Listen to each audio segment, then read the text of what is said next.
அனைவருக்கும் வணக்கம். இன்னைக்கு நம்ம பொது அறிவியல்ல என்ன டாபிக் பார்க்க போறோம் பாத்தீங்கன்னா வேதியியத்தை நம்ம பார்க்க போறோம். ஆல்ரெடி பாத்தீங்கன்னா நம்ம பகுதி 1 கம்ப்ளீட் பண்ணியாச்சு. இன்னைக்கு அதோட கண்டினியூஷன் தான் இது பார்ட் 2. என்னோட சேனலுக்கு ஏதாவது சப்ஸ்கிரைப் பண்ணாமீங்கன்னா மறக்காம சப்ஸ்கிரைப் பண்ணுங்க. 51 क्वेश्चन கரைசல் என்பதற்கு பொருத்தமானது. ஆன்சர் ஒரு படித்தான கலவை. 52 क्वेश्चन ஒரு கரைப்பொருளையும் ஒரு கரைப்பானையும் கொண்டிருக்கும் கரைசல் டேஷ் எனப்படும். ஆன்சர் இருமடி கரைசல். கீழ்காண்பவற்றில் எது உலகளாவிய கரைப்பான் அல்லது சர்வ கரைப்பான் என்று அழைக்கப்படுகிறது? ஆன்சர் நீர். 54 क्वेश्चन ஒரு குறிப்பிட்ட வெப்பநிலையில் எந்த ஒரு கரைசலில் மேலும் கரைப்பொருளை கரைக்க இயலாதோ அக்கரைசல் டேஷ் கரைசல் எனப்படும். ஆன்சர் தெவிட்டிய கரைசல். 55 क्वेश्चन கூற்றுகளை ஆராய்க. ஸோ ஃபர்ஸ்ட் பாயிண்ட் பாருங்க, கடல் நீர் என்பது இயற்கையில் காணப்படும் கரைசல் ஆகும். So first point correct. ரெண்டாவது, காற்று என்பது ஒரு கரைசல் ஆகும். ஸோ ரெண்டாவது பாயிண்ட் கரெக்ட். அடுத்து பார்த்தீங்கன்னா, தாவரங்கள் தங்களுக்கு தேவையான ஊட்டச்சத்துக்களை மண்ணிலிருந்து கரைசல் நிலையிலேயே எடுத்துக்கொள்கின்றன. ஸோ இதுவும் பார்த்தீங்கன்னா கரெக்டானது. லாஸ்ட் பாயிண்ட், மனித உடலின் இரத்தம், நிணநீர், சிறுநீர் போன்ற பெரும்பான்மையானவை கரைசல்களவே ஆகும். ஸோ அனைத்தும் சரி. Option D. 56 क्वेश्चन கீழ்காணும் எந்த பொருள் W/W என்று அலகால் குறிப்பிடப்படுகிறது? ஆன்சர் கம்பளிகள். உப்பும் நீரும் சேர்ந்து டேஷ் என்று அழைக்கப்படுகிறது. ஆன்சர் ஒரு படித்தான கலவை. செறிவு மிகுந்த கரைசலில் எது அதிகமாக இருக்கும்? ஆன்சர் கரைப்பொருள். தங்கத்தில் கரைக்கப்பட்ட காப்பரின் கரைப்பொருள் மற்றும் கரைப்பான் முறையே. ஸோ இது என்னன்னு பார்த்தீங்கன்னா திண்மம். பொதுவாக வெப்பநிலை அதிகரிக்கும் போது நீர்ம கரைப்பானின் திண்ம பொருளில் கரைத்திறன் டேஷ் ஆக இருக்கும். ஸோ இது எப்பவும் பார்த்தீங்கன்னா அதிகமாக தான் இருக்கும், அதிகரிக்கும். 61 क्वेश्चन திரவத்தில் வெப்பநிலை அதிகரிக்கும் போது வாயுவின் கரைத்திறன் இது என்ன ஆகும்னா குறைகிறது. 62 क्वेश्चन மணலும் நீரும் சேர்ந்து டேஷ் கலவையாகும். ஸோ இது என்னன்னு பார்த்தீங்கன்னா பல படித்தான கலவை. எதை அடிப்படையாக கொண்டு கரைசலை 2 வகையாக பிரிக்கலாம்? ஸோ என்னன்னு பார்த்தீங்கன்னா ஆன்சர் கரைப்பான். 64 क्वेश्चन காற்றில் உள்ள நீராவி மேகமாக மாறுகிறது. இதில் கரைப்பான் எது? ஸோ என்னன்னு பார்த்தீங்கன்னா இதுக்கு ஆன்சர் வாயு தான். இது கரெக்டானது. 65 क्वेश्चन பொதுவாக எந்த சேர்மங்கள் நீரில் எளிதில் கரைந்து நீர் கரைசலை உருவாக்குகிறது? ஆன்சர் அயனி பிணைப்பு சேர்மங்கள்.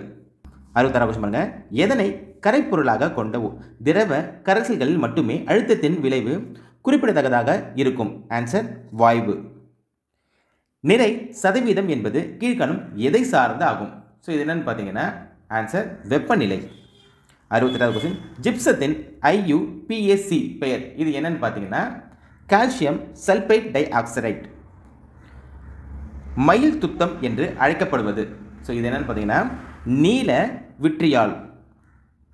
70 क्वेश्चन ஈரம் முழிஞ்சி கரையும் சேர்மங்கள் முழுமையாக கரைந்து டேஷ் கரைசலை உருவாகின்றன. ஆன்சர் தெவிட்டிய கரைசல். 71 क्वेश्चन பெட்ரோல் எரியும் போது அதில் அடங்கியுள்ள டேஷ் கார்பன் டை ஆக்சைடு மற்றும் நீராக மாற்றப்படுகின்றன. ஸோ இது என்னன்னு பார்த்தீங்கன்னா ஹைட்ரோ கார்பன். 72 क्वेश्चन 2 அல்லது அதற்கு மேற்பட்ட வினைப்படு பொருட்கள் இணைந்து ஒரு சேர்மம் உருவாகும் வினை. ஆன்சர் சேர்க்கை வினை. 73 क्वेश्चन வெளியில பச்சை கலந்த மஞ்சள் வாயு. Answer chlorine. சோடியமானது குளோரினுடன் இணையும் போது உண்ணத்தகுந்த டேஷ் தருகிறது. ஸோ இது என்ன பார்த்தீங்கன்னா சோடியம் குளோரைடு. ஒரு சேர்மம் மற்றொரு தனிமத்துடன் சேர்ந்து ஒரு புதிய வகை சேர்மத்தை தருவது எவ்வகை வினை? ஸோ என்னென்னு பார்த்தீங்கன்னா சேர்மம் ப்ளஸ் தனிமம் சேர்க்கும்போது நமக்கு என்ன ஆகுதுன்னா சேர்மம் கிடைக்குது. மார்பிளின் வேதி வாய்ப்பாடு. Answer CaCO3. மெர்க்குரி ஆக்சைடு வெப்பத்தினால் சிதைவுற்று மெர்க்குரி மற்றும் ஆக்சிஜன் வாயுவாக மாறும் வினை. ஆன்சர் வெப்ப சிதைவு வினைகள். நமது கைபேசி இயங்க தேவையான ஆற்றலை அதில் உள்ள டேஷ் வேதிவினை மூலமாக உண்டாகின்றன. ஸோ இது என்னன்னு பார்த்தீங்கன்னா ஆன்சர் லித்தியம். மழைநீரின் pH மதிப்பு டேஷுக்கு கீழே செல்லும் போது அது அமில மழை எனப்படும். ஸோ என்னன்னு பார்த்தீங்கன்னா 5.6. இரும்பானது துருப்பிடித்தல் நீரில் நடைபெறுவதை விட டேஷ் வேகமாக நடைபெறும். ஆன்சர் அமிலம். 81 क्वेश्चन வினைப்படு பொருட்களின் செறிவு அதிகரிக்கும் போது வினை வேகம் என்னவா இருக்கும்னா இதுவும் அதிகரிச்சுட்டு தான் இருக்கும். ஒரு திசையில் மட்டும் நடைபெறும் வினை.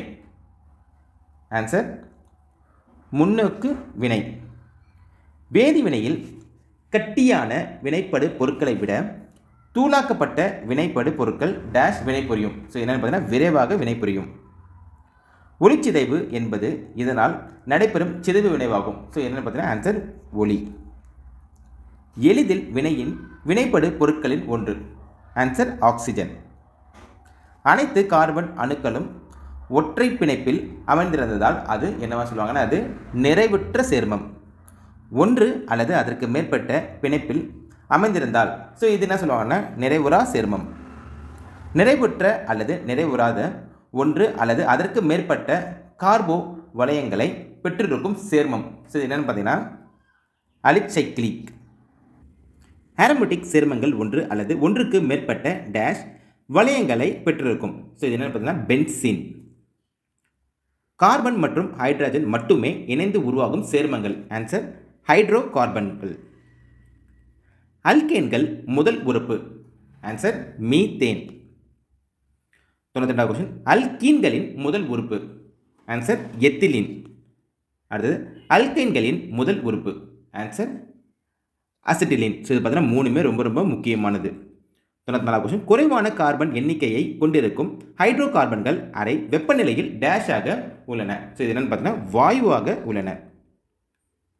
மற்ற ஹைட்ரோ கார்பனுடன் ஒப்பிடும்போது டேஷ் குறைவான வினைத்திறன் கொண்டவை. ஸோ இது என்னன்னு பார்த்தீங்கன்னா ஆன்சர் அல்கேன்கள். கார்பனின் கட்டமைப்பை விளக்கும் அடிப்படை அலகு. ஆன்சர் அடிப்படை சொல். 97வது கொஸ்டின். கரிம சேர்மத்தின் பெயரின் இறுதியில் வருவது. ஸோ இது என்னன்னு பார்த்தீங்கன்னா பின்னொட்டு. பொதுவாக ஆல்கஹால் என்று குறிப்பிடப்படுகிறது. இது என்னன்னு பார்த்தீங்கன்னா எத்தனால் தான் சொல்லுவாங்க. இதை எத்தனால் மூலக்கூறு வாய்ப்பாடு. ஸோ இது ரொம்ப ரொம்ப முக்கியமானது. C2H5O5H.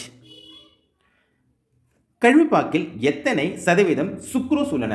ஆன்சர் 30%. ஸோ இதோட பார்த்தீங்கன்னா இந்த வீடியோ இங்கே கம்ப்ளீட் ஆகுது. இதோட கண்டினியூஷன் நம்ம நெக்ஸ்ட் வீடியோவில் பார்ப்போம். இந்த வீடியோ உங்களுக்கு பிடிச்சிருந்துச்சுன்னா லைக் பண்ணுங்கள், ஷேர் பண்ணுங்கள், கமெண்ட் பண்ணுங்கள், மறக்காமல் சப்ஸ்கிரைப் பண்ணுங்கள். தேங்க்யூ.